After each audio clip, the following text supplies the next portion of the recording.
আসসালামু আলাইকুম, lima cooking হাউসে সবাইকে স্বাগতম। আমার আজকের রেসিপিটা হচ্ছে আলুর ফ্রেঞ্চ ফ্রাই। সবাই একই রকম ফ্রেঞ্চ ফ্রাই খেতে খেতে আমরা অভ্যস্ত হয়ে গেছি। তো নতুনভাবে ভিন্ন রকমের আপনাদের সাথে আরেকটা ফ্রেঞ্চ ফ্রাই শেয়ার করতেছি।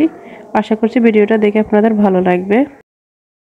এখানে আমি বড় সাইজের 5টা আলু সিদ্ধ করে নিয়েছি এবং ওগুলো ভালোভাবে ম্যাশ করে নিয়েছি। তারপর দেখতে পাচ্ছেন আমি এখানে দিয়ে দিচ্ছি হলুদ গুঁড়ো হাফ চামচ, জিরা গুঁড়ো হাফ চামচ, হাফ চামচের থেকে একটু কম। মরিচটা আপনাদের স্বাদ অনুযায়ী দিতে পারেন, ঝাল যে যেরকম খেতে পছন্দ করেন। তারপর দিয়ে দিচ্ছি লবণ, দিয়ে দিচ্ছি ছোট চা চামচে 2 চামচ আটা এবং 2 চামচ চাউলের গুঁড়া।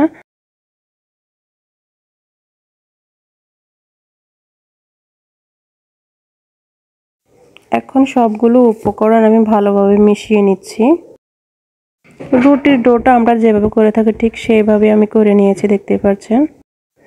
ডোটাকে এখন আমি 3 ভাগে ভাগ করে নিচ্ছি। আমি এটাকে এখন একটি পলিথিনের সাহায্যে একটু চওড়া করে মেলে নিচ্ছি, যেহেতু এটা বেলুন দিয়ে বেলা যাবে না।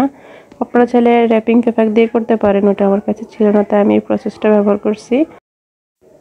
এটাকে এখন আমি ছোট ছোট করে পিস করে নিচ্ছি, ঠিক ওই যে আলু ফ্রেঞ্চ ফ্রাই আমরা নর্মালি যেরকম করে থাকি ওইরকম সাইজ করে নিয়েছি।